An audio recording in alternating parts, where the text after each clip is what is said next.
अंग्रेजों के जमाने में एक अंग्रेज का गधा गायब हो गया। वो तलाश करता हुआ गांव में पहुंचा। गांव में पहुंचा तो अब अंग्रेज अंग्रेजी ही जानता था। उसने जो मिला कहा, my brother you know where is my donkey. कहा भाई साहब अब जानते हो मेरा गधा कहाँ है। तो आदमी समझे तब न कुछ बोले, वो किनारे हो गया।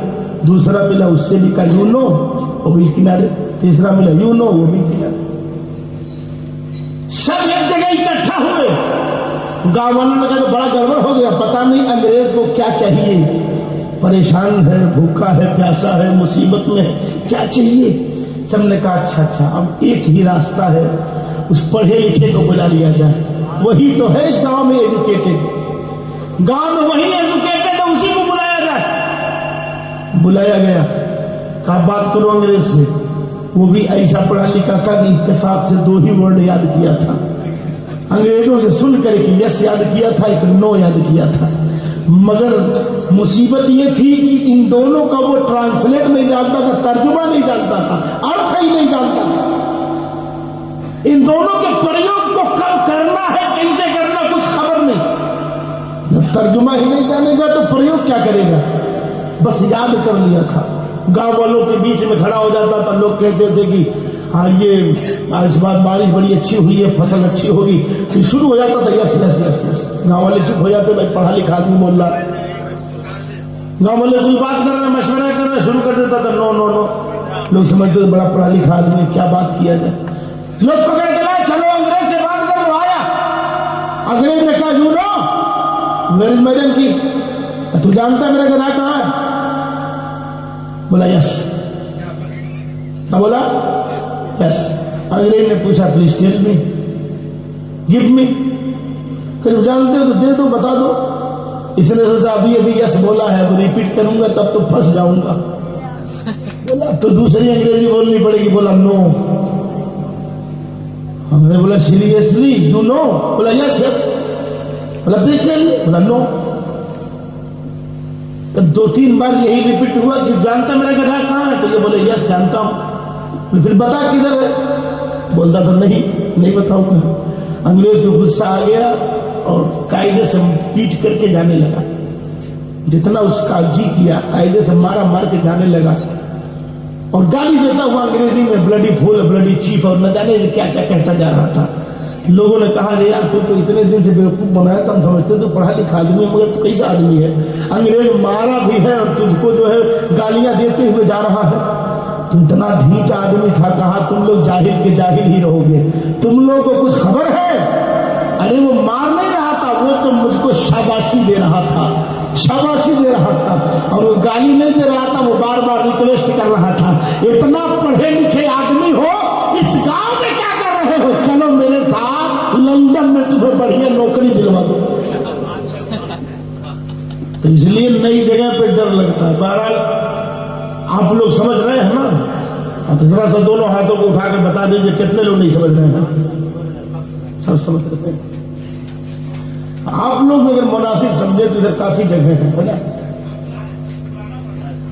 अच्छा तो इत्तेहाद में बड़ी कुव्वत होती है।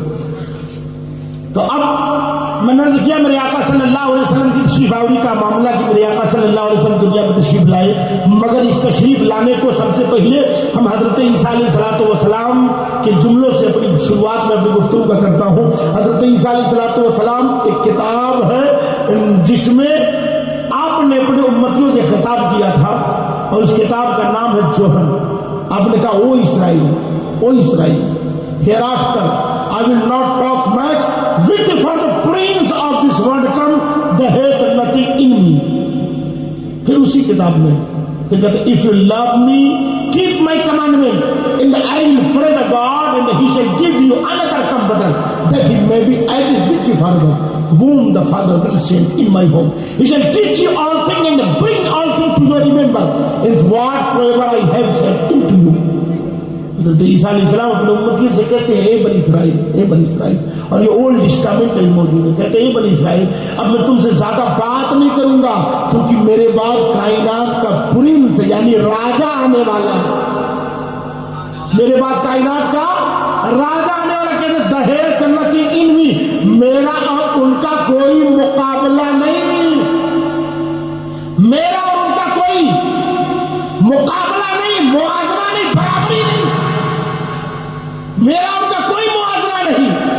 عیسیٰ روح اللہ نبی کی برابری نہیں کر سکتے، روح اللہ برابری نہیں کر سکتے۔ آج کا ملا برابری کرے تو کتنے تعجب کی بات ہے، کتنے تعجب کی بات ہے۔ حضرت عیسیٰ علیہ السلام فرماتے دہیت نتن علمی، میرا ان کا کوئی موازنہ نہیں، کوئی برابری نہیں، بلکہ ان کا مقام الگ ہے، میرا مقام الگ ہے، ان کا مرتبہ الگ ہے، میرا مرتبہ الگ ہے۔ حضرت عیسیٰ علیہ السلام پھر امتیوں سے کہتے ہیں if you love me keep my commandment، اگر تم لوگ مجھ سے پیار کرتے ہو تو میرے سجھاؤ کو لے لو، میری بات کو مانو، and I will pray the God، اور میں اللہ سے دعا کروں گا کیا، and he shall give you another comforter، کہ وہ خدا تم کو دوسرا رحمتوں والا رسول دے دے، کہ وہ خدا تم کو دوسرا رحمتوں والا رسول دے دے، رحمتوں والا رسول دے دے۔ اور وہ جو رسول کی رحمت ہوگی کہتے ہیں کہ and he shall give you another comforter that he may be active with you forever، forever، کہ وہ رحمت جس رحمت کی دعا میں کر رہا ہو، وہ رحمت والا نبی اور اس کی رحمت کبھی اپنوں کو تنہا نہیں چھوڑے گی، ہر وقت ان کے ساتھ رہے گی، ہر وقت ان کے ساتھ رہے گی۔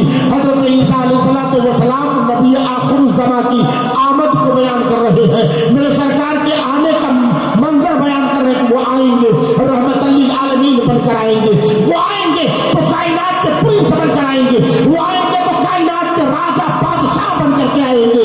کون؟ حضرت عیسیٰ علیہ السلام ہے، اللہ کے نبی ہے، اللہ کے نبی، اور ایسے جلیل القدر نبی جن کا مقام اللہ اکبر ٹھوکر مار کر مردہ جلایا کرتے تھے، مٹی کے پرندوں کو ٹھوک کر زندہ کر دیا کرتے تھے۔ وہ عیسیٰ علیہ السلام میرے سرکار کی عظمت کو بیان کرے تو کوئی تعجب کی بات نہیں ہے، کوئی کمال کی بات نہیں ہے، بلکہ عیسیٰ علیہ السلام نے یہاں تک کہا تھا میرے مولا مجھے نبی نہ بنایا ہوتا، اپنے حبیب کا امتی بنا دیا ہوتا، اپنے حبیب کا امتی بنا دیا ہوتا۔ حضرت عیسیٰ علیہ السلام نے دعا کیا، اور یہ دعا اللہ نے کس طرح قبول فرمائی، کس طرح قبول فرمائی، اللہ نے آسمانوں پر اٹھا لیا۔ کسے؟